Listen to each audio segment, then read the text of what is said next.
That is now. It is now. Okay. Oh, good afternoon, everyone. So welcome to the May General Fund meeting. It's the last meeting for the fiscal year, and we're seeing some incredible revenues up to now.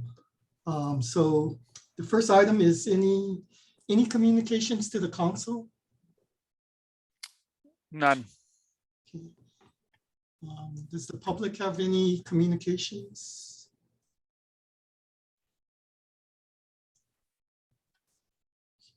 There's nothing. If there was a chat, we would see it, right? Everyone would see it. Yeah. Okay. Okay, so I forgot to call the meeting to order, so we called the meeting to order. Okay. Next, there's no communications to the council that's received by the tax department, Dr. Kobe, or we haven't seen any communications in the chat. Next item on the agenda is the minutes from the March 10th, 2022 meeting. Move to approve. Second. Okay, any comments?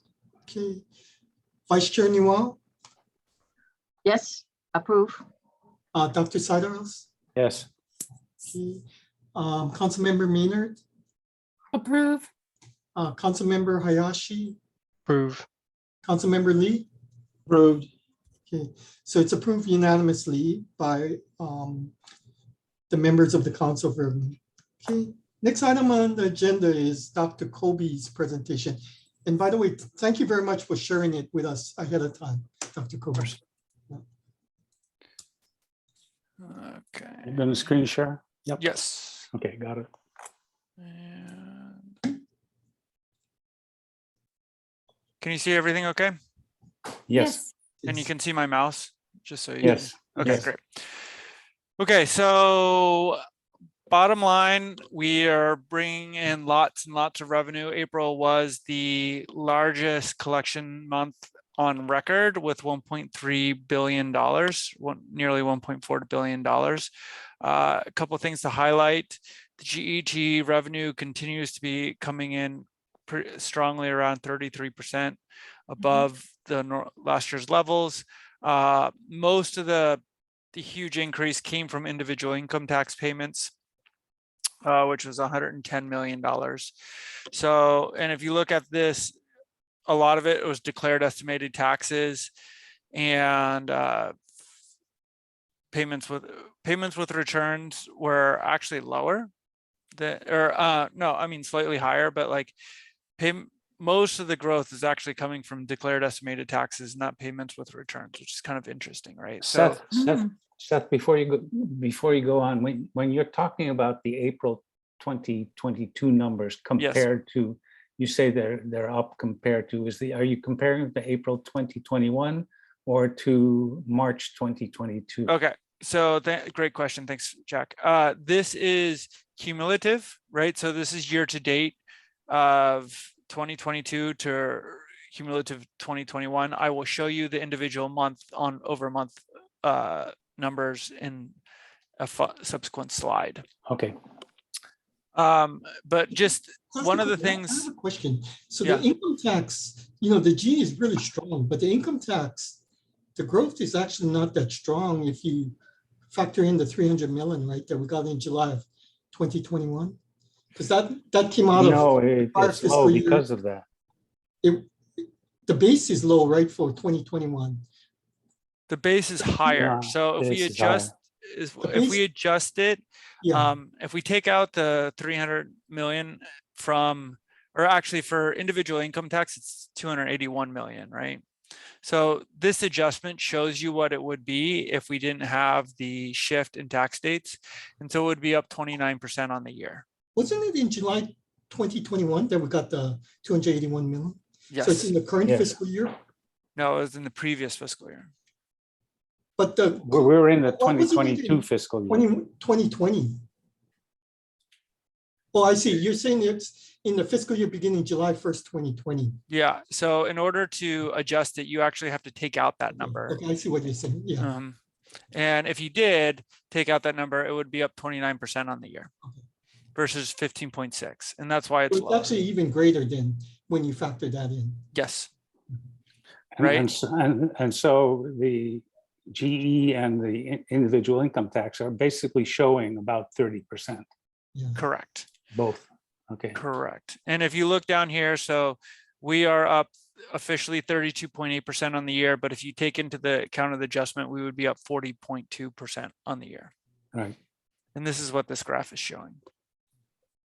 I wanted to highlight one of the reasons you may want to think about, and this will have impact for June and at least September, is the declared estimated taxes is showing really strong growth, right? So that will affect the June numbers and that will affect the September numbers because that's when the declared estimated tax payments will come in. And so that will drive up the individual income tax collections. So that's something to think about as you guys consider your estimate for this fiscal year and next fiscal year. Dr. Koh, you know, this declaration, does it include the extension payments made on April 20th? No, Or is it somewhere else in on these lines? a tax payment is payment with returns. So if you pay something with your taxes, say you owe a little bit more money with your taxes, that shows up in payment with returns. Declared estimated taxes are your estimated tax payments that you file quarterly or you My pay question quarterly. was, where does the payment with the extension go? Payment with returns. So you put it here, payment with returns? Yep. Even though there's no return, there's just an extension. Yeah. Could you tell me where withholdings for HARPTA withholdings are categorized? Because I've been seeing a lot of sales of real estate by non-resident taxpayers. And they have all these HARPTA withholdings, which they can, I guess, get back once they file their return. Is that under a declaration of estimated taxes? Because this other withholding tax is on wages. So are we talking about the withholdings on real estate, HARPTA withholdings, showing up on that declaration of estimated taxes? I would have to go and check with you on that. I don't know for sure. And I'll look at that and get back to you, Marilyn. Okay, thank you. Okay, so just going to the next slide, this is the GET month over month. So Jack, this is more, so this, if we're looking at this would be Right. January 20 versus January 19 of the same month, right? Yeah. And so what we did, this is for the entire, I just went back all the way to January 20 so we can get a view of the pandemic. You know, we were up a couple percent, you know, between 2.5 and 9.2 before the pandemic. Then it crashed down. We were all negative up until March of last year. We shot back up again. Yeah. Last year's base was low than the per fiscal year, you're saying, because we're all negative until. Right. Yeah. Right. And so it's been up pretty robust until now. Now, April was a 1 month. I looked at the tax collections. This is GET. This is GET. I looked at tax collections for May as of this year, and we are up over the previous month about 10%. Previous month or previous year? Month and the previous year. A month over month. So May 2020 of GET, or no, May 2022 collections versus May 2021 collections. So did you capture the 20th? Because that's the deadline to pay. Yep. So you looked at how much came in electronically on the 20th? Exactly. That's what I did. Oh, And we're Okay, and I'm sorry, can you say what the amount was up for the May? I mean, I don't want it's up a little over 10%. Okay. Versus May of 2021? Yes. Yes. so maybe some slowdown in the, Exactly. We do expect slowdown from this like kind of like 30 high 20s, 30s to something more in the range of 10 to 15%, at least for the remaining part of the year. sure, okay. Across the board, Dr. Kobe, or just for GE?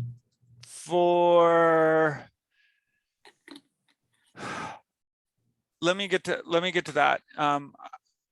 I can talk to this. This is the overall general fund, right? And so you can see this is from the very beginning. This is January 20. This is month. This would be January 20 versus January 2019, and it's much rockier. You can see this is down here. This is due to the Deferral.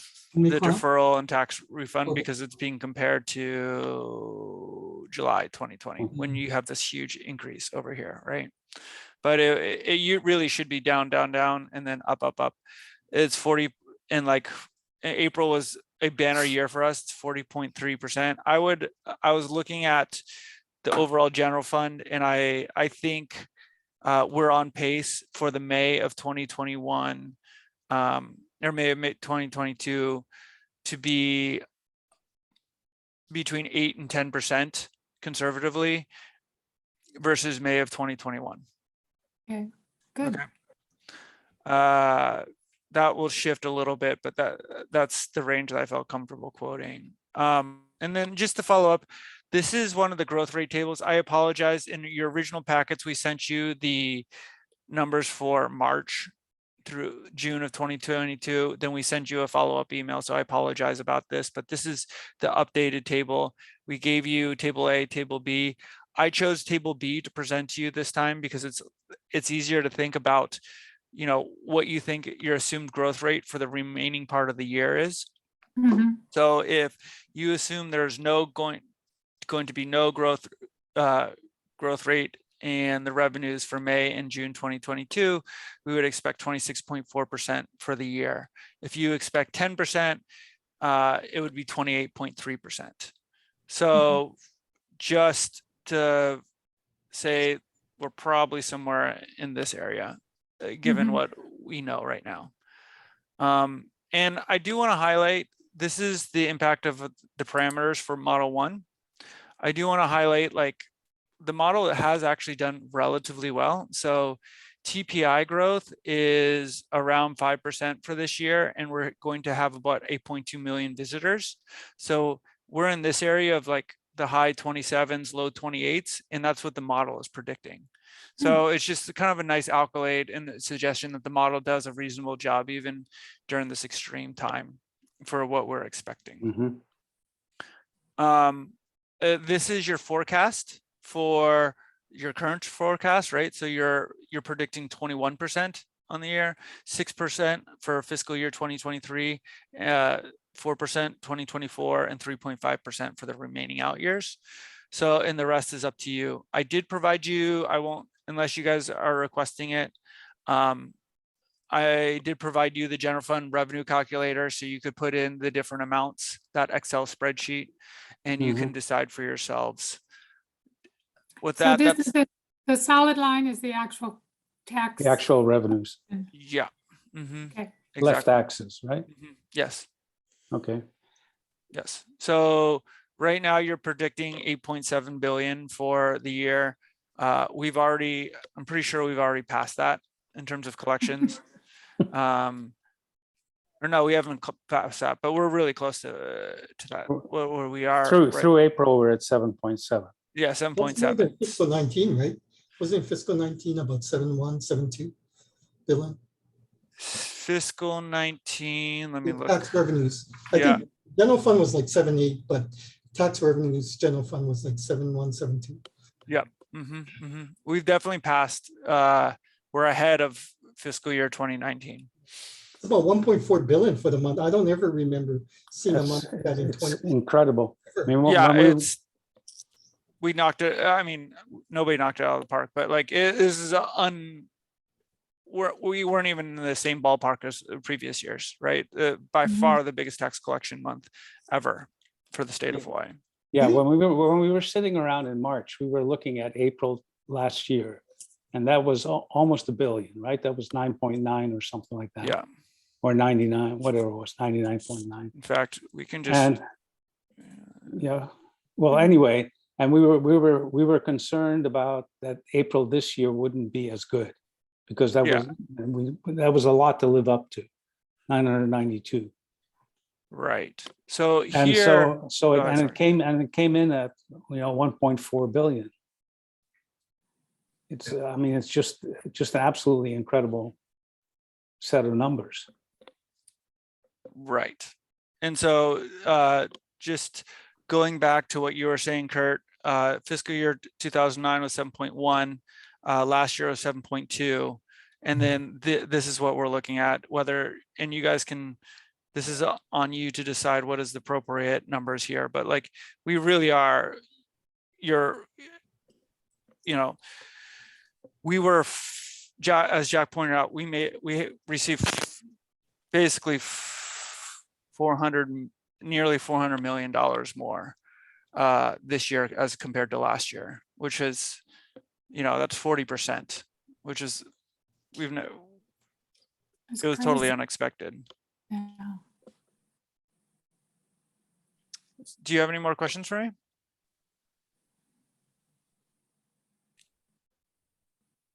I guess, from my perspective, what I've been seeing is people, non-residents selling real estate, you get the withholdings. Also, people actually owed a lot of taxes this year from what I observed, because of sales of stock, sales of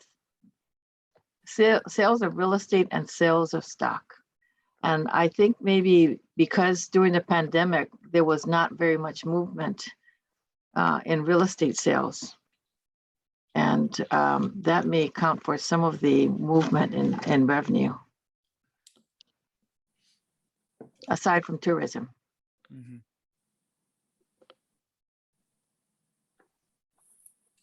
Well, going back to the original, let's see, page 2 of your slides, as you can see, the TAT is up prior year 128, and this year to date 597. I mean, that's just a huge.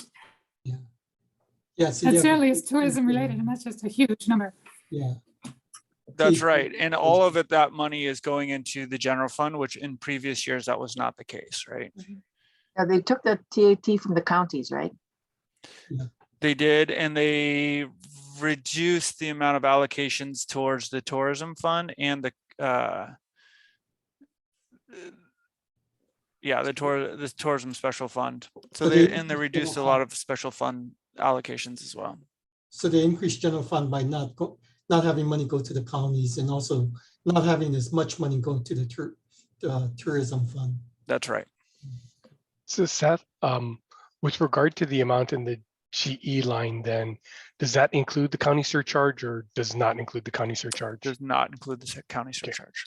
Got it. So this is all just purely going into the general fund. Got it. Yes. Thank you. Mm-hmm. So is there any acceleration in the payments, because more people have to e-pay, e-file, e-pay, as well as quicker processing?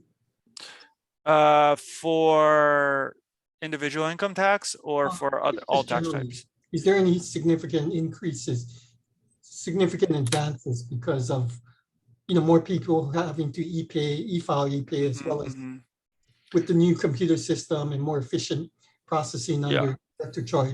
Is that also contributing somewhat to the, to the money coming in faster? I think for the GET, that has been the case for quite some time. So I wouldn't expect there's no discernible changes or acceleration between now and several years ago. With individual income tax, it might be a little higher, right? So if we go back and look at this, stop sharing, and we go back and look at this. So a lot of people a few years ago used to e-file, but they would send in the check by mail. They still do that. Yeah, they weren't required to, send in the payment by electronically. Yeah, but GET, I think that's the case. But you do notice, like, for example, back in like 2019, the distribution between April and May was pretty equal, right? And that was individual income, and that's because of the late payments, right? But as we've moved further up, more and more things are getting moved up into April. Yeah. Right. So we may see a slowdown in the May year-over-year numbers. It will slow down, but you won't see a negative, right? So I looked at the numbers today. We've already we're not done with the month, but we've already collected more taxes to date on the 23rd, as of the 22nd of the month in May 2022 versus May 2021. for the And entire indiv- month. And individual taxes. Yes. Okay, Oh That's general my. excise, right? You were talking about said, right? General excise tax paid by the 20th. Yeah, and general excise tax remains strong. That might have been a little bit more accelerated as well. However, I just I forget, you're probably better at this than I am. When was the electronic mandate put into place? When I was director, I mean, many Yeah, years. so that's been around for a while. Yeah, but I think, it's a lot more improved now. Yeah, it's definitely faster, right? Yeah, it's a lot more user-friendly too. It's definitely faster. Whether I don't think there's a material impact between 2021 and 2022. If we were comparing between 2022 and 2019, I think the acceleration of payments is probably, collections is probably significant, but year over year, I think this is already starting to be baked in. Because if you look at the, for example, if you look at last year, a lot of the payments were made in April versus May, Yeah. right? So you're already starting to see that effect. You see me is up about 10% as of the 22nd for general excise tax payments. Yes, and about 8 to 10%. And for all general fund payments, it's right now, I think we're on track between 8 and 10%. If we look at these numbers, and can you even, I can't even, these numbers are amazing, number one, but is there some kind of multiplier effect with inflation that is occurring on the general excise tax side that could temper these numbers once inflation maybe is tamed a little? Or is it the sense that, well, we've reached these price levels already, we will continue with these price levels unless there's a recession, and then all of a sudden we now have a reduction in the base? Because my understanding was when you put a tax credit through and you put the dollar into the economy, there's a multiplier effect as to how many dollars of revenue or taxes that it can generate. Is there something similar to that when you have inflation that's occurring, especially general excise tax, is as prices get taxed upon the tax? Am I making sense? Yeah, I think you are, and that definitely occurs. I don't know how, I can't tell you how much it occurs specifically, but it's definitely there. But the thing is that if you, let's say you have zero inflation compared to, pick a number for this year, let's say inflation is 6% or maybe even 7%. Okay, and you take that out and say, let's say inflation goes to zero. You're talking about a reduction from 30% revenue growth down to 20% revenue growth. Right. Right. So, when you're dealing with numbers that are this big, even the inflation number is not going to have that much of an impact. I think what's going on is that there's just so much liquidity pumped into the economy by monetary policy and fiscal policy that, there's so much money sloshing around. It gets spent. It becomes income, and all governments, including ours, are beneficiaries of that. With the downside being there's an inflation component to it.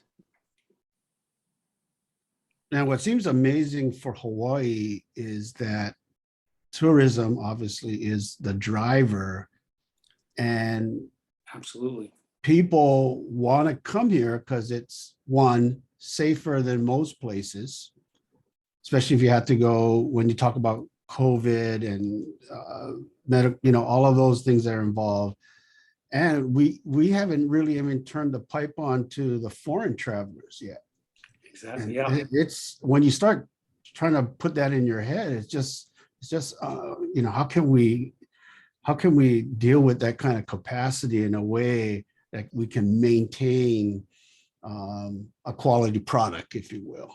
And that's what kind of bothers me a little bit. But I also think when the people can't travel, we don't have as much competition right now.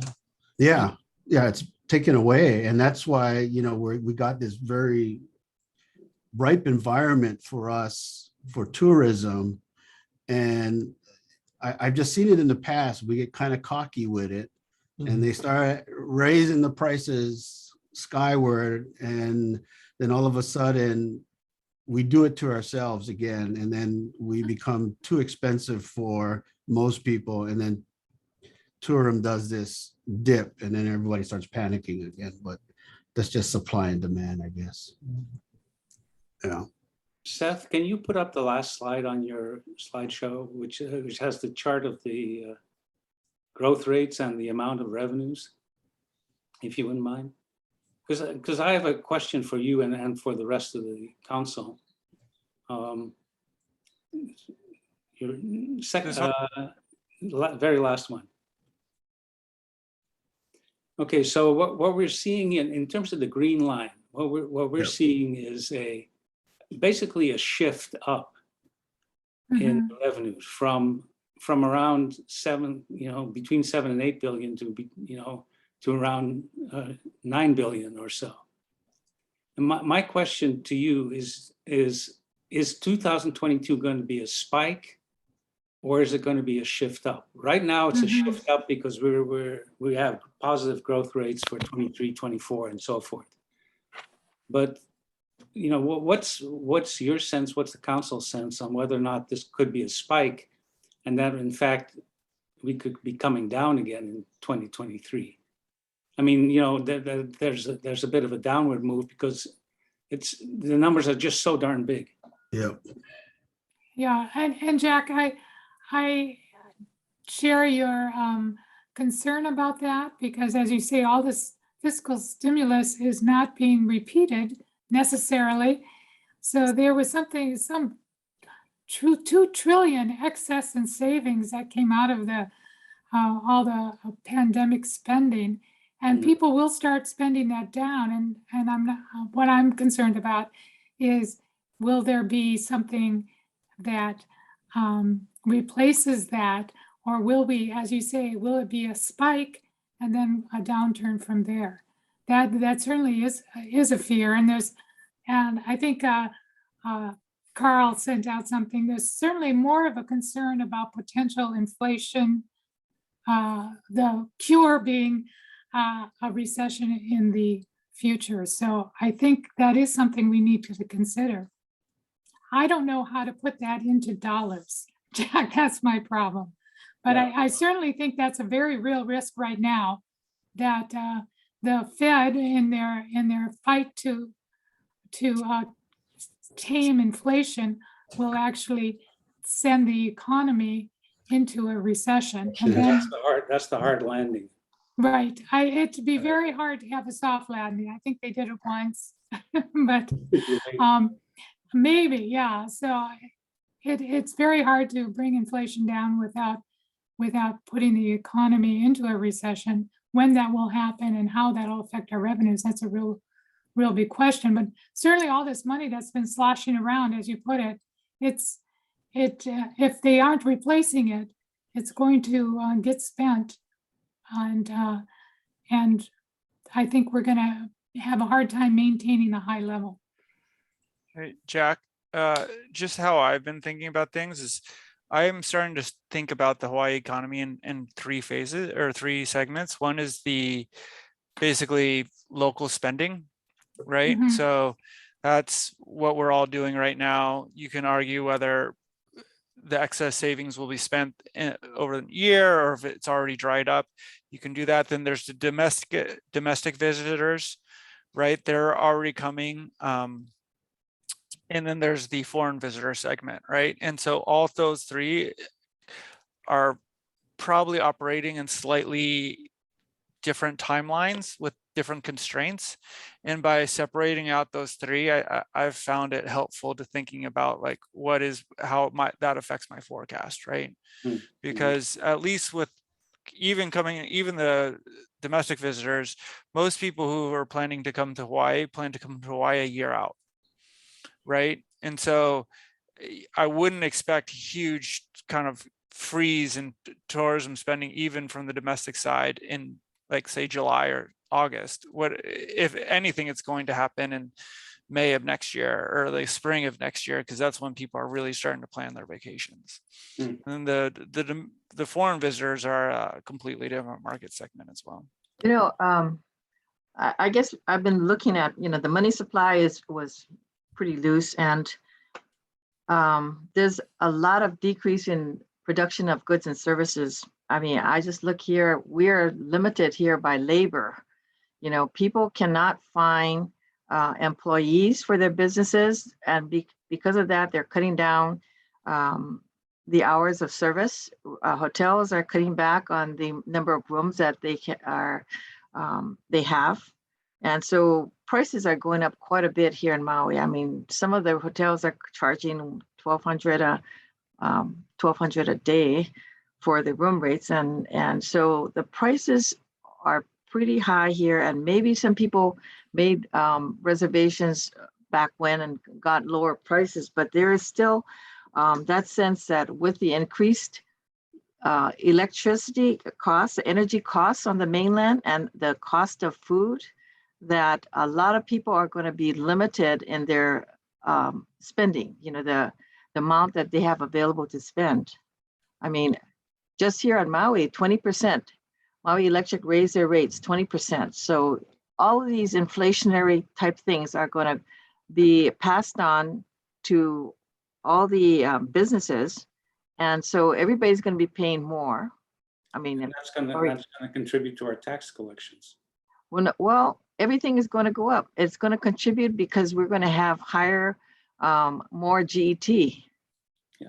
I think we're going to have more GET just because of the inflationary. We're going to be paying more taxes. Wendell was arguing. Huh?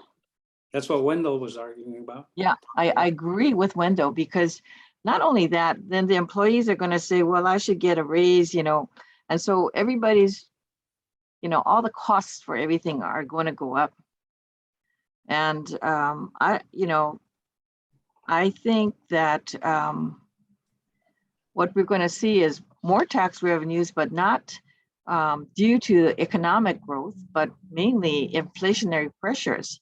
And I know you have the CPI, and says, well, you know, put it into your formula and figure out, you know, what our numbers come out to using the models. But I kind of question whether the models now are appropriate for what we're doing, because I don't think that we're sitting in an 8% inflationary period when I look at the price of gas here going up over $6 a gallon. And I look at the food prices, and everything that I see is more than 8%.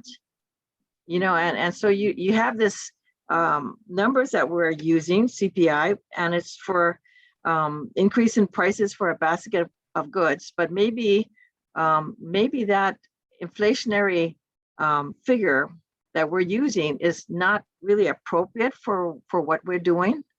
And I don't know if there's, you know, from an economic model, if there's some other way to capture inflation in the current environment. And I guess Jack can handle that. But so that plus the supply chain disruptions and demand that we have. And so it's a very complicated model, I think, and trying to guess what is going to happen, not guess, but forecast. Models are simplifications of a very complicated reality. And, right. And because of those simplifications, you have to expect errors in the models. On the other hand, as Seth pointed out a few minutes ago, you know, our models are doing relatively well in predicting our revenue growth. So I wouldn't be afraid of having the models inform our discussion on this. I'm not saying that we should, you know, slavishly follow the model predictions, but, you know, they are doing relatively well. And I'm wondering now, you know, at this point in our discussion, you know, can we kind of wrap up fiscal 22? Because it just seems to me like every time we make a prediction, we kind of go against the model and say that's too high, and the next meeting we have here, we're always, our guess is way lower. So it blows my mind how well, you know, the model actually does. It's, Well, yeah. Well, I think one of the things about this is when revenues grow, and this is typical of forecasting, and it shows up in that thing that Carl sent us also about inflation, that we tend to lag reality. Yeah. And, you know, and so, you know, when we have growth, especially rapid growth like this, we really lag reality. And so, and the models do that also. So it's both the models and our brains tend to do that. it's harder to predict the turn. Yeah. We tend to think things will go the way they have been going. And when there's a drastic change, it's very hard to forecast. But we have actually seen it go both ways when not just over the models haven't just over forecasted, but they've under forecasted also. True. Kurt, can we focus on the fiscal 22? I mean, we should be. I mean, do you have any suggestions in terms of a number? Well, can Seth put up his Slide. Excel spreadsheet where he has, I think he has 8% for both May and June. Yeah. So he's saying 28 on that. 28%. We're sitting at 21%. Correct. I think, you know, if it's to, you know, well, May is already in the can at being above zero. Seth, do you have that? Can I see that sheet that you had? You know, if we grow at a certain percentage for the last 2 months. On table A. Yeah. So you're saying that we're looking at about 8 to 10 for the current month? Yep.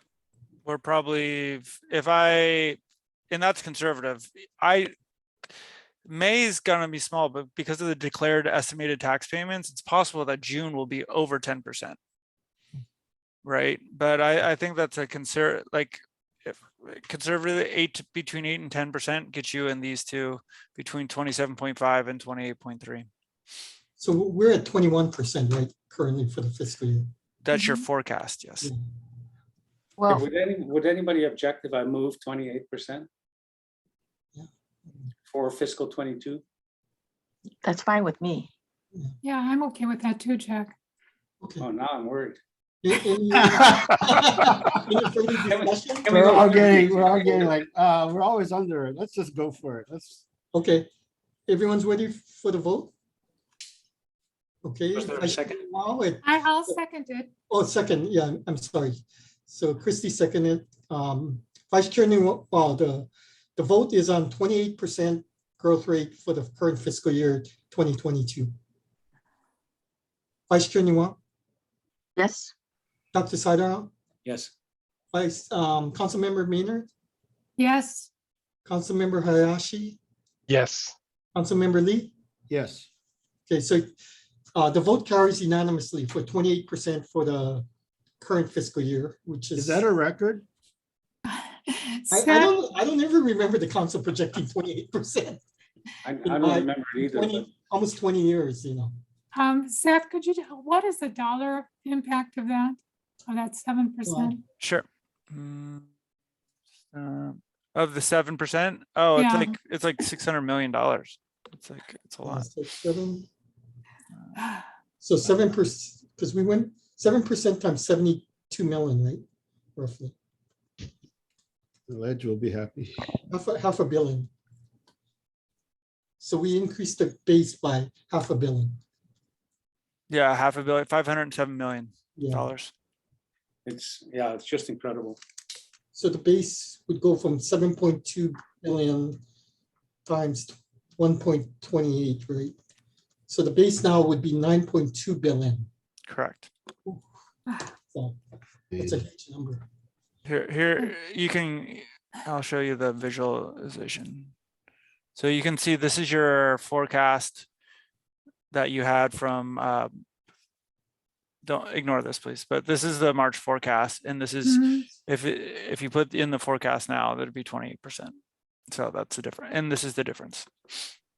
So Half we a increased billion the base current year by 7%. So we're now turning to discussion on fiscal 2023. It's Yeah. harder. This is harder, yeah. The current year was the easiest because we're 10 months into the year too. Yeah, we got plenty of data. Well, we're not going to get new stimulus from the Congress on the fiscal policy side. But on the other hand, a lot of the old stimulus is still in the system. You know, it's money that hasn't been spent yet. And governments have no idea what they're doing with all the money, to be perfectly honest. So the state was already trying to figure out what to do with what they thought was a $1.2 billion surplus, but like as you guys just changed your forecast, it's now a $2 billion surplus plus the fiscal. They've received $2 billion in fiscal stimulus money directly into the state. So there's just a lot of money sloshing in around the system, and the money that's coming through government is going to take months, if not years, to start making its way through the system as well. I think You're not allowed to put it, and you're not allowed to put it currently, you're not allowed to put it into a rainy day fund or into pensions. That means you have to find a way to spend it. Oh, God. Oh, the man. pensions are underfunded. So Yeah. The rule from Treasury on the ARPA funds, or is that you cannot put it in a rainy day fund, you cannot give a tax credit or a tax cut, and you cannot do and you cannot put it into pensions. So all I'm saying is, unless the Treasury changes their rules about the $2 billion that they gave to the state of Hawaii, they have to spend it. And it takes, and working in government, I'll tell you, it takes them about 9 months to a year to spend money, and maybe not just doing what they can. I think a lot of that money is going to go to construction, if I heard correct, this building. So, you know, for homes, affordable homes and things like that, but that will take a while to work its way through the system. So it won't be something that we see this next fiscal year. I guess maybe I'm concerned about the geopolitical things happening that might make it so people feel less comfortable to travel. That plus the viruses, we still have the variant that is now, we still have a increase in that, and the monkey Pox. Yeah, monkeypox that's now started up, and so those kind of things. I mean, people were cooped up for 2.5 years, and now they're coming out and saying, I want to party and I want to play and I want to have fun. And that's what we're seeing right now. This I guess people just want to get out and live. I think you're talking about the ledge. Huh? You're talking about the ledge. Oh. Yeah, so now the question is, once that dies down, or if we end up with a greater problem geopolitically with all this, I think that might curb a lot of travel. That and the inflationary effects and the budgets for people who are affected by energy and food costs increasing. One thing I would encourage you guys to think about is you're not trying to forecast the economic health of Hawaii, you're trying to forecast revenues. So if we were at budget and finance, we'd be worried about the increasing cost of government, but that's not the job of the Council on Revenues, right? So even if inflation is a problem and everything's going through, and say you believe inflation's at 4%, then you would at least think 4% there'd be 4% growth, right? So inflation is a problem for a lot of people and economic actors. It's just not a problem for in terms of forecasting revenues. Well, if you're saying that inflation will not increase from where we are, if inflation keeps increasing, then cost of goods, everything goes up and we're paying 4% on everything. And I know because when I'm running my business, I can see the cost of paper, the cost of everything has gone up so much. And so I'm being affected by the inflation. And businesses will respond to that. Some of them will say, I'm going to throw in the towel and I'm not going to continue with these increased costs because I can't pass it on. Or they'll try to innovate and try to figure out how to run their business with maybe more technology or whatever, if they can. But we are now, we have probably the best year, and I don't think that we're going to see that same performance this year. Same thing with state of California. When I was there, they had all this $1 billion of, surplus, and then they were spending it. And then the question is, they didn't expect that to continue. They're going to expect that the growth is going to go way down. And I think that's what we're looking at here. We're going to have this big boom, and then we're going to have either, as Jack had pointed out, a peak, or we're going to have maybe a leveling off. But going up and having that huge growth rate, I'm not sure that we can really expect it to be continuing. So Well, Jack, you say there's going to be a peak. So you would expect there's going to be negative revenue growth next year? I don't know. I really don't know. And I was really asking everybody to think about that as a potential issue. But, when we talk about fiscal 23,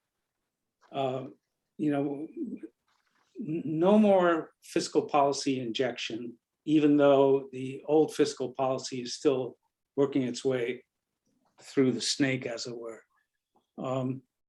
The foreign visitors are going to be returning, and that's going to, if there's going to be a slowdown in domestic, or if there's going to be some capacity constraints, foreign visitors are going to help that out because they tend to spend more money than the domestic visitors, and they'll displace domestic visitors. When you've got these varying effects going on at the same time, that's where the models are particularly useful. And for my forecast, I actually put in a recession for 2024.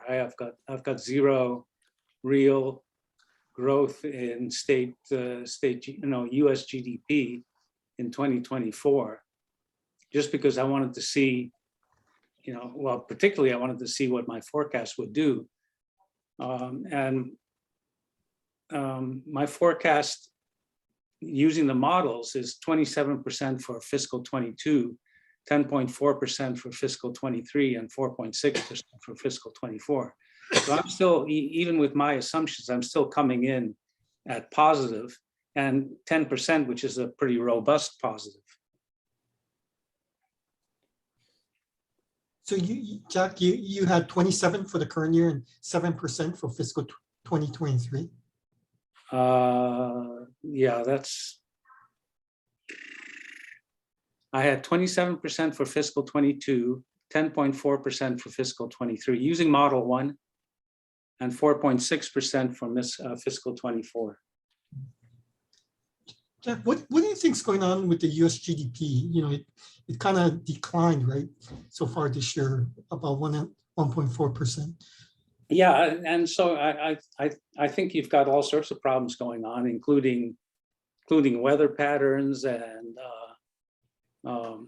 supply chain interruptions, labor shortages, that sort of thing. And I think inflation and higher interest rates are part of the story. And higher interest rates are taking their toll on the markets, on the equity markets, as we can tell.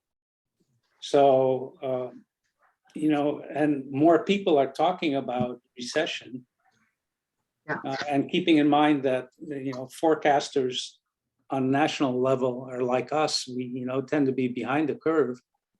I think there's increasing likelihood that we may have a recession with inflation. We could have a stagflation problem, since a lot of the problems are on the supply side. Yeah, that's what they've been talking about, the stagflation. Yeah, I remember Carl mentioning it at the last meeting a couple of times, and that kind of it made me look at what's going on. If GDP has slightly declined, but we have tremendous inflation. Well, I guess it's what happens to the interest rates, and whether in trying to stop the inflation, they end up causing the recession. Right? And I don't know how it's different this time, except for we have all these, we have this pandemics, we have this war going on in Ukraine, and it complicates everything, I think. When you're trying to, isn't that right? Yeah, I agree. Yeah. So And I think the higher interest rates are certainly going to slow down the real estate market.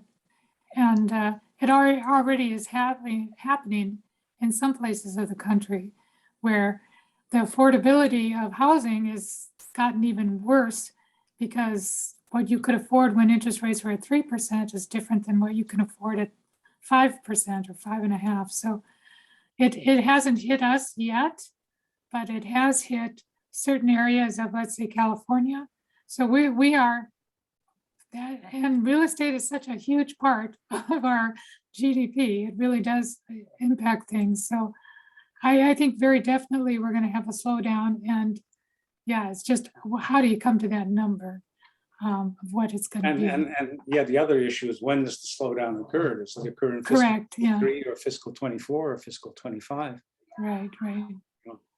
Yeah, it sounds as though of course, we're going year over year, which is interesting, but it sounds as though, as Seth was saying, with the revenues, the 30% revenue growth may be closer to slowing down to 8 to 10 now.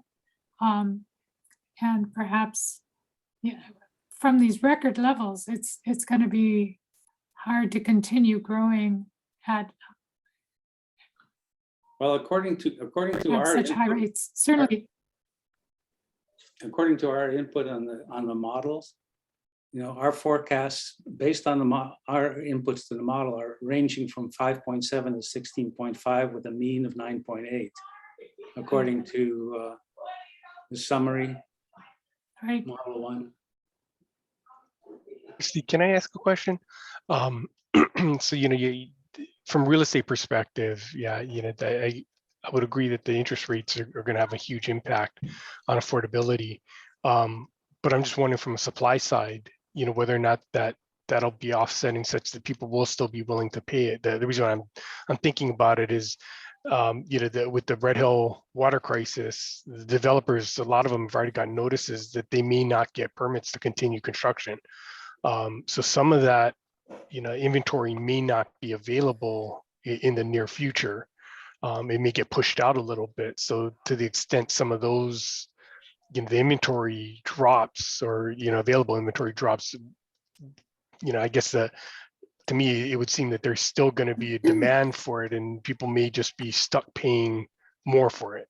And so I'm just wondering if that offsets it a little bit, or, what kind of impact that might have. Yeah, and it's hard to say for Hawaii. Hawaii is a unique place, but the change has stopped going. The inventory has stopped falling. So it's been falling or the months of supply have been falling for a year and a half or 2 years. Now it's, of course, from a very, very low level. It's no longer going down. So I think we're starting to see a turn. How long it takes before that impacts the price of housing. Certainly people who can afford to just buy a house without financing are in a better place. as far as that goes. The interest rate is not affecting them so much. But yeah, it's for those people who are putting 5% down and trying to finance the rest of it. It's really tough. It's really tough. But yeah, the inventory no longer is falling. So what is that? The first derivative, the change is no longer negative. So that will change with the lag. You know, I think that the other thing we have to think about is we really are being affected by supply chain disruptions. I mean, I was just reading that, you know, the used cars, the average age of cars now is 12 years old. And everybody, Like my car. yeah, everybody can't buy new cars because the cars either, you know, are super expensive or just not available. We had that problem, and so everybody's hanging on to their cars, and the economy seems like people have the cash, like you say, but they really can't spend it because if you look at the available inventory, it's not there. And I think the same thing with housing. We're going to have a shortage of inventory, but the question is the interest rates are going to be increasing fairly rapidly this year, right? The interest rates, the Fed's announced we will increase it by whatever. So whatever effect have, people are going to be trying to get their housing and whatever this year before the interest rates go too high. And then I think that the economy won't, you know, people aren't going to be buying things with higher interest rates. As you know, it's going to be the stagflation. We don't want to get into that situation. In the 70s, you know, but they're talking about that being a repeat of what we experienced before. But I guess maybe Jackie, do you have any ideas of how what we're facing right now with the interest rate hike is going to compare to what we experienced in the late 70s?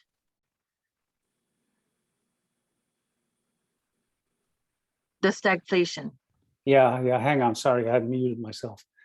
Can you hear me okay? Yes. Okay. Yeah, I'm not really sure. You know, the late 70s, you were coming off this wild decade of many supply side issues, but also, you know, it started with a wage price spiral in the late 60s, early 70s,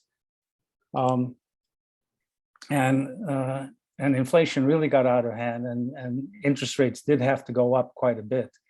I don't think inflation is going to get that far out of hand, because I think we've got with the global economy there, I think there are, you know, supply challenges will be overcome as needed. So I think the supply side problems will be a little less. I am worried about supply side issues in agricultural markets because of weather patterns and the Ukraine issues. So I think that could be a problem. You know, as I sit here now, it's hard for me to make a comparison, but it's pretty clear that the Fed will have to move more aggressively than it has been in terms of cutting off inflation. That's my thought about that. And if I could just add, last time, I think I've said this before, last time inflation was over 8%, the 10-year was over 10%, and mortgages were 13%. So the markets certainly are thinking that the Fed is going to get this under control. Otherwise, we wouldn't have 2.8% 10-year Treasury. I mean, that's telling you that they think, yeah, the rates will go up a bit, but they won't go up drastically and stay there, that somehow we'll get this under control. Maybe rates will go up and then come down again, you know, but the markets, which are never right, but it does represent billions and billions of people making bets. So the markets certainly are telling us that we won't be in that same position. We'll see. We'll have to see. But if the markets really thought inflation was at 8% to stay, we wouldn't be where we are with interest rates. We'd be much, much higher. In terms of the forecast for 23, I'm thinking about, where would I come down on 23? And I'm thinking about like 5% increments, like -5 to 0, 0 to 5, 5 to 10, 10 to 15, 15 to 20. I'll probably put myself in the 5 to 10 range. Mhm. I don't know where everybody else would put themselves, but I think Seth had a chart that if we went up to what we did, which is the 28%, then using what we had before at the 6% would be down to 4%. was He had that the spreadsheet? Yeah, he had already done it, the calculation. That Because we're starting from a higher number, right? so he Yeah. adjusted, when he looked at, he Can had you put that up again, Seth? Mhm. because then we'd have a higher base, so we'd have to go Right. back. Because So- we last time we said Just to be 6%. clear, I put in 4% just because that happened to be playing with numbers, but there's really no justification for why I put 4 or 6. I mean, if you really wanted to make sure you had the same amount of money in 2023 as after your 28% forecast, then I guess you would do something like 1% growth. 1%. Yeah, if you think it's the same as that, but it's generally not how forecasting works, right? Like once you move up higher, you tend to grow from a higher base, right? So then whatever you think of next year is, I mean, 1% growth that's the would, shift versus the Yeah, spike- 1% spike growth would versus mean- shift. 1% growth would basically imply like a -3 or 4% real GDP growth. Right. And the 4% that you had was what? I had just been playing around with that. That did not imply any particular thing. That just happened to be on my spreadsheet at the time. So we'd be going to have to make things bigger, 9.6 out of 4%. That's still a big number. Oh my goodness. I mean, we've grown Yeah. so phenomenally, from last year, 28%. What was the growth rate last year set in fiscal 2021? 8.3. It's on the spreadsheet. Yeah. So 28%. I mean, you asked a really good question, I thought, Jack, at the beginning. Is it a spike or can we keep going up? Well, a spike or a shift. Yeah. I don't- If you want a spike, you have to have a negative number. Yeah. It looks like a spike right now. Well, in terms of the absolute number, absolute value, dollars amount, not growth rates. Growth rates will look like a spike always. Because I would hope next fiscal year we don't have, like a 8% inflation rate. I don't know. I think You think that can, everything I see. I mean, today coming back from the airport, we were stopped at Jack in the Box, and nothing on items 1 through 15 of the menu were under $10 for a combo meal. And it's like, I thought that was outlawed by the Geneva Convention. So, I don't know. I just keep seeing signs of it all over the place. Yeah, everything has risen in price, or people who are manufacturers have shrunken what they're providing for the same price. Yeah, So- and the CPI, I don't think it's kept up with that. That's my sense of it. It's just more a feel than it is Yeah, and that's why empirically. I was saying that CPI doesn't really seem to represent what the true inflation figure is that we've experienced. And as far as, will people keep going up with that same inflationary pressure, I mean, in the future, or are we going to go back down because of the interest rates? So Don't know. Jack, you were thinking 2025 was the year of the recession? No, I had it built in for 2024 for me.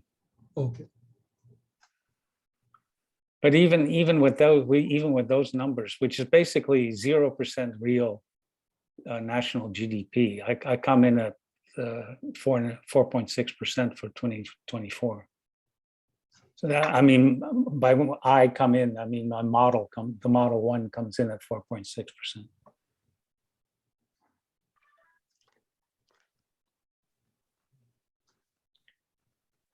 Well, if we use the same percentages as we had last time and had 6%, 4%, et cetera, that still is a significant increase, given that we're starting from a higher number. Yeah, they got all that extra 2022 money plus more 2023 money. Yep. And as I said, to some extent, a lot of the income for this fiscal year, I think, when I look at all the returns, a lot of them were because of sales of stock, sales of real estate.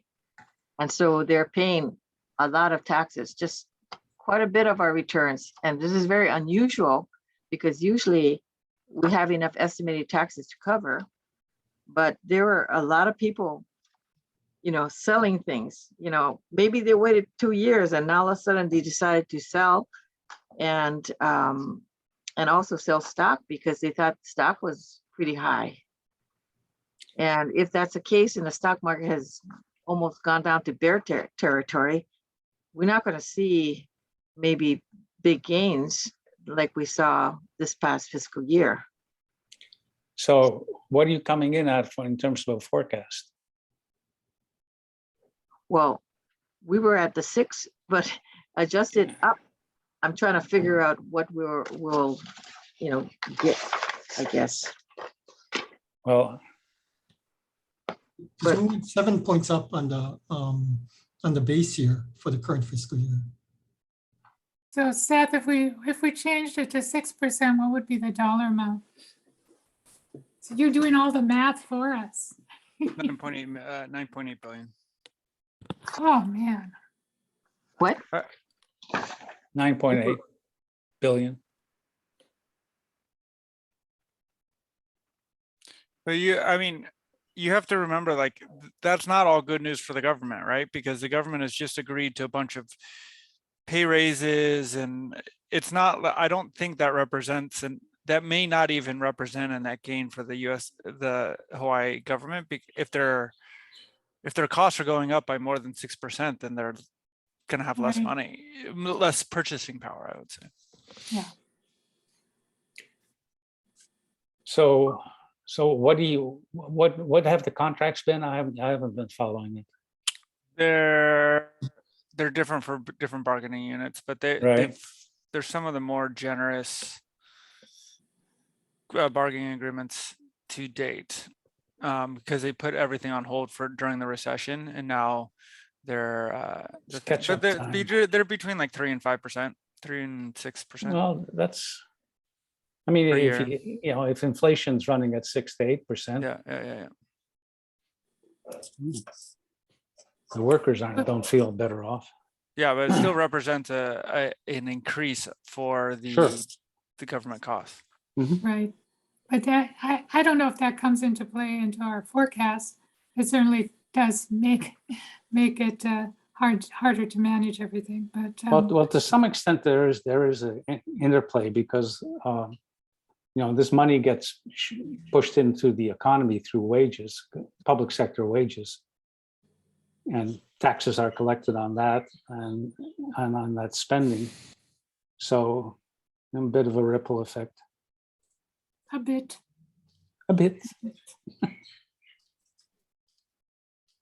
But we have to come up with a number. Yes, we do. What do you think, Jack? 5%? Well, like I said, I'm coming in at 5 to 10. Okay. You know, that's where my thinking is. I mean, my model is telling me 10. My gut is telling me 10 following 28 is really amazing and hard to fathom. Yeah, that seems pretty rich. So Hey, 6. just to give you guys more information. So I just looked at the the bargain unit is 3.8 for this year, 5% for next year, and 5% for 2024. Ooh, Say it again, Seth? This isn't all bargaining units, but it's the UHPA, which is pretty close to the other bargaining units, but it's 3.8% for this year, 5% for 2023, and 5% for 2024. Well, I think we're going to be hitting the recession soon. But, you know, I'm thinking maybe 4% is like a good figure. If the wages are going to go up at 3.8. And I think the interest rates hike are going to clamp down on a lot of the economic growth. And supply chain disruptions, you know, if you try to renovate your house, you might as well wait for a couple years for that to happen. So where people had money from the pandemic, I think that they just won't be able to build or renovate or do the things that they wanted to do. Even if you wanted to buy a new car, there's limited supply. So just going to the store and looking around at the inventory. yeah, but that's, you know, it's been like that for 6 months, if not longer. And, Yeah, and people have just- our GET seems to be impervious to it. People have just been paying more for things. Yeah. Well, given that, can we maybe compromise and not at 4 or not at 6, maybe at 5%? It's only our first forecast, and it's 5% on a much higher number. I don't like to come out high and then have to adjust downward, because that's painful to do. But would people be comfortable with that? So if we went up 28 and then come down, what you're saying is 5. So the 5% on top of the 28. So that's, Yeah, we're I mean, the already growth increasing rate's 7%. down, but Yeah. we're still growing. Still growing, yeah. I'm good with 5.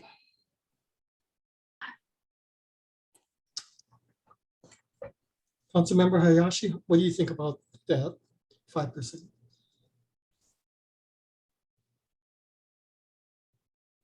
Oh, we can't hear you. We can't hear you. Oh, Sorry about that. I thought I had unmuted myself. Yeah, you know, coming off of 28%, you know, I was at 10%. I was close to Jack too for 2023, but with a lower number for 2022. So yeah, you know, I don't see how it could maintain something like that. So I think 5 feels much more comfortable. To tell you the truth. I agree. And hopefully we'll be pleasantly surprised next year. Yeah, that's what we can hope. Councilmember Lee, do you have any comments? No, I had originally, I was at 8. But I guess going with the 28, I'm good with 5. And I like the idea that for 2023, let's go in a little lower and just see where the truth leads us in a couple of months. Mhm. Any further discussions? You need a motion, huh? I can officially make that a motion to have our growth for 2023 at 5%. Second? Wendell, Second. Second, both Councilmember Lee and Hayashi. Okay, Vice Chair Newell, Yes. Dr. Siderhouse, Yes. Councilmember Maynard, Yes, Councilmember Hayashi, Yes. Councilmember Lee. yes. So the vote carries unanimously at 5% growth rate for fiscal 2023. Okay, now we turn to the interesting year, fiscal 2024. Inside the house, the year you thought we could have a recession, but you still think it'll be about 4% growth rate. Fiscal 24. Yeah, my model comes in at 4.6. So that's from inflation, even though we have a recession. Well, but inflation, I have inflation at over 4%, I think. So it'll be flat. Yeah, You have inflation at 4%? for 24, yes, I do. That's it. In other words, the feds won't get it down to 2 or 3. Nope. Oh, okay. I don't have them getting it down to 2 until 2026. Yeah, mid-2027. Okay. Well, actually, it's 2.5% for me in 2027.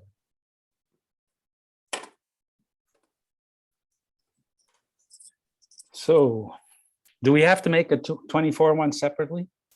Or is this part of the out years? I think we can go either way.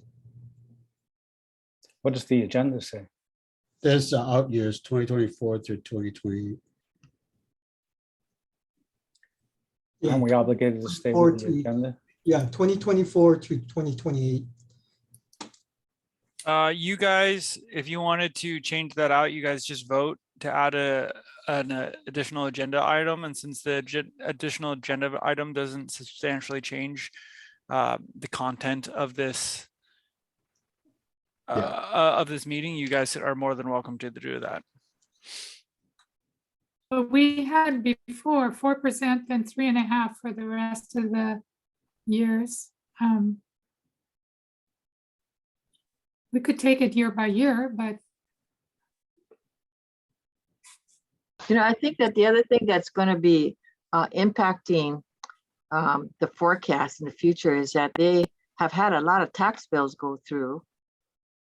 Some of it were tax reductions, and I'm not exactly sure which bills will be signed, but I think that some of it may impact our forecasts. The only bill that has really significant impacts is the extension of the EITC, and that would be around 40 million, in which 40 million would not have a material impact on what you got. That's less than a half $9 billion forecast. Yeah, that's less than 0.5%. So the other proposed, the other provisions, you're saying they're not material for the. There's some renewable energy tax credits for like $20 million, two at $20 million. So, at this point, and also to be fair, you're not even supposed to be considering it because they haven't become law. So that's not really your purview as the council. Well, are there any tax increases that they passed? No. Just all tax decreases. Correct. But again, according to the rules, you really should not consider them until they become law, which will occur in September. In June, right? July. Yeah, but we'll discuss it in the September meeting. Yeah, July is the TPI meeting. How do you guys feel about maintaining the 4, 3.5, 3.5, 3.5 numbers? I mean, we're getting together again in when? September. August for this. The only thing I would comment is, we increased the base a lot, right? By 7%. We could do 3.5% for all those years. Drop it down 0.5%. Yeah, in the year of the recession. The year of the recession. But I think there's going to be a recession. I mean, it's inevitable. Well, if it happens in 24, if it happens in 24, you guys owe me a bottle of wine. Yeah. Okay, you're Okay. on. Won't be able to afford it, fiscal so it have to be 24. cheap wine. That doesn't have to be in the minutes, does it? I only drink cheap wine. When's the last time? Well, we had a slight recession during the pandemic, right? Yes, Yeah. 1 quarter.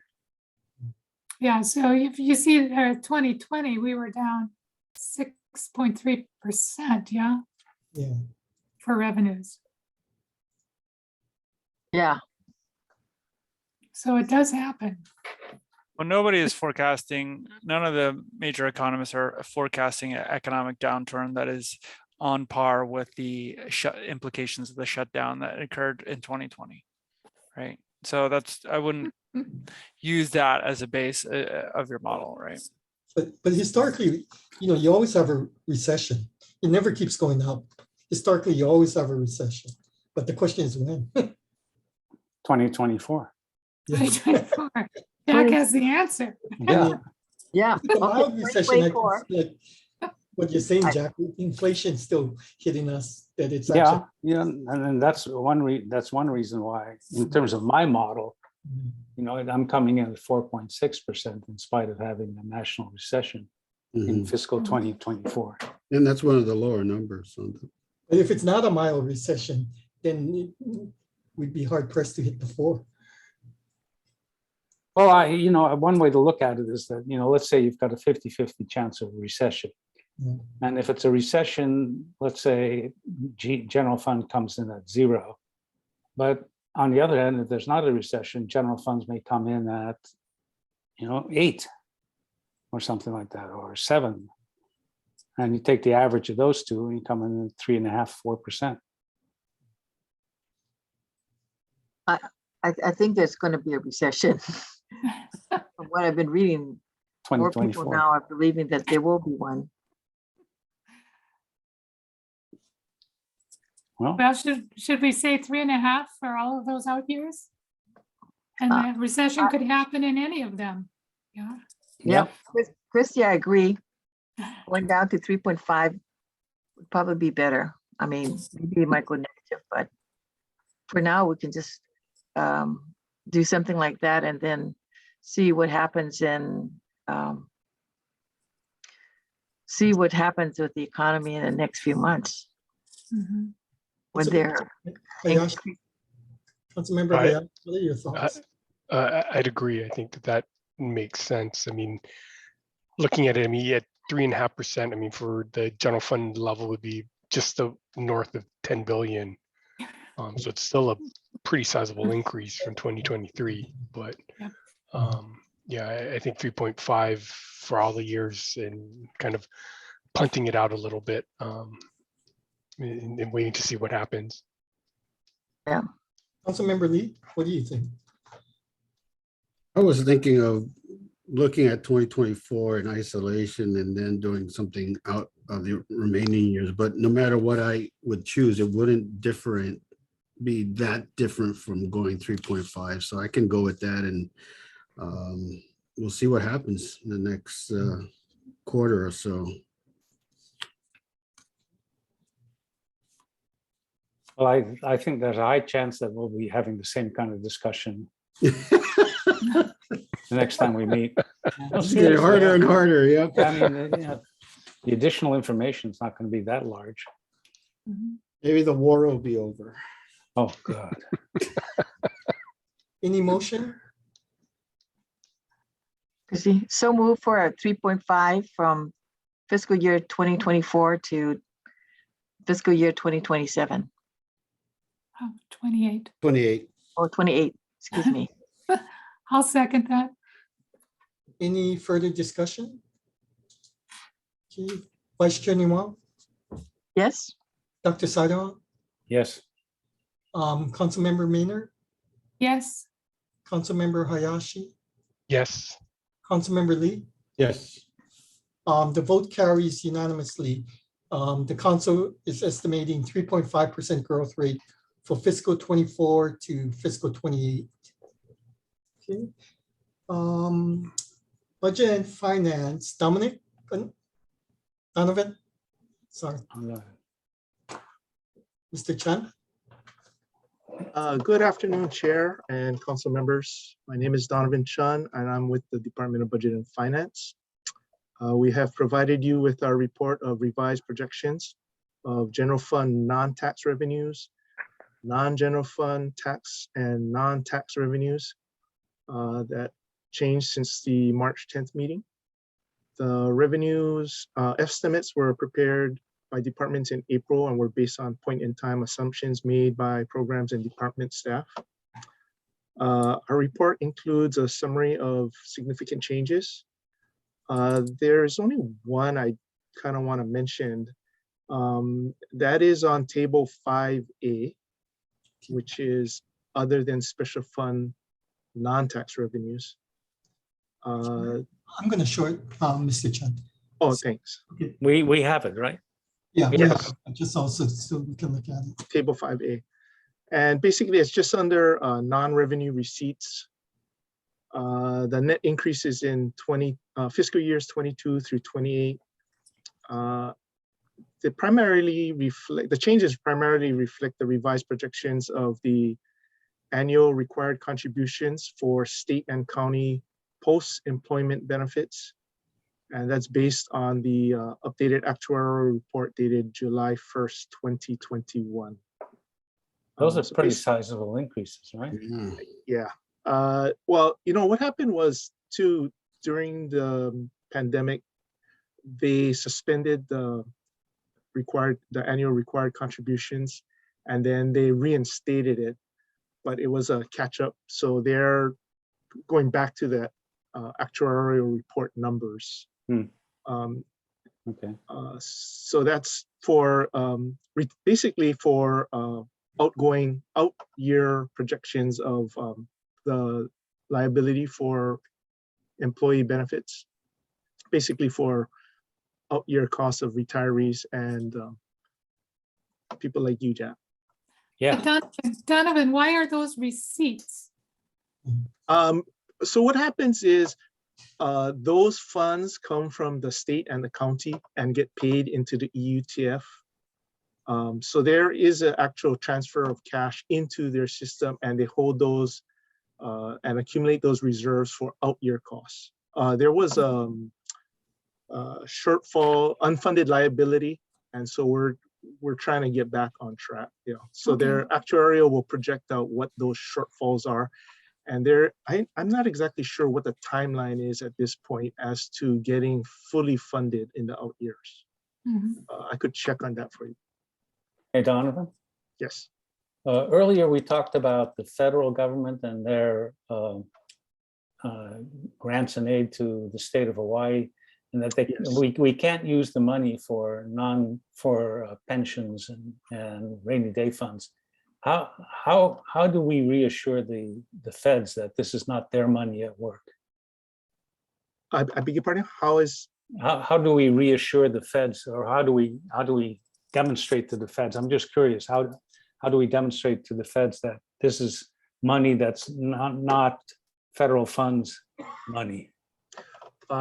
We have an office that actually tracks where the monies are going.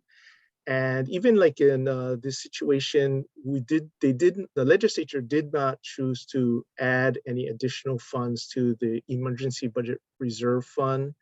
And so there is a tracking method. There's an office that specifically tracks where the money came in. So this is kind of a little backstory, is also that when the federal government authorized a lot of the appropriations, the rules came after we had already received some of the funds. So there is an office that is keeping track of the monies that even the legislature had appropriated. And if they don't follow what the federal guidelines require, then we don't let them expend those funds. There's an allotment process. Oh, okay. All right. So there is somebody that needs to kind of track it, as well as report it back to the feds as to what the money was spent on. And there's a whole bunch of rules and regulations on those expenditures. Okay. All right. Thank you. And Jack, I worked on that. What basically what happens is you take the fiscal year 2019 numbers and you do inflation, you actually adjust it for the GDP deflator, and anything in excess of that you can put in rainy day funds or pension funds or give tax cuts, but you just have to, it has to be in excess of what you are expecting in 2019. Okay. And Yeah, that's how because you do that. money is fungible, right? Exactly.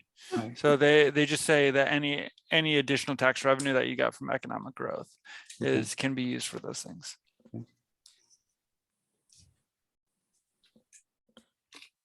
Can I ask another question about Donovan's report? Just Sure. though, is table 1 sort of a general overview of all of this?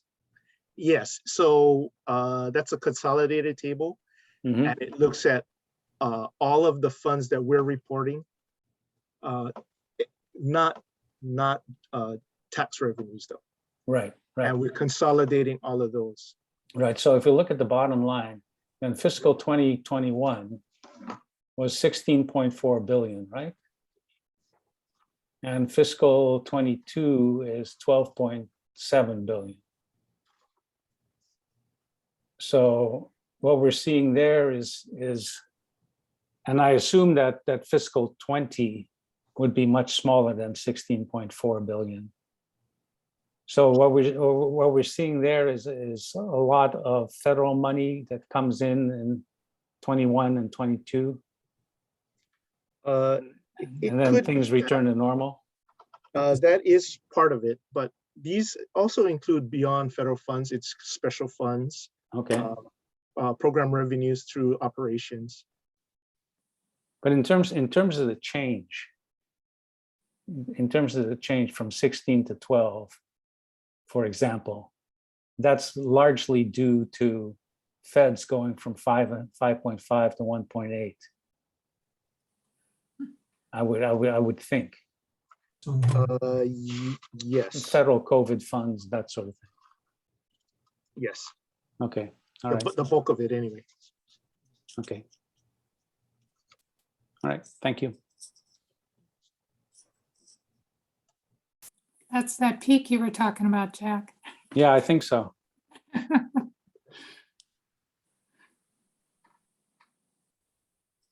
Anything else, Mr. Chen? No, that's it. Move to accept the report.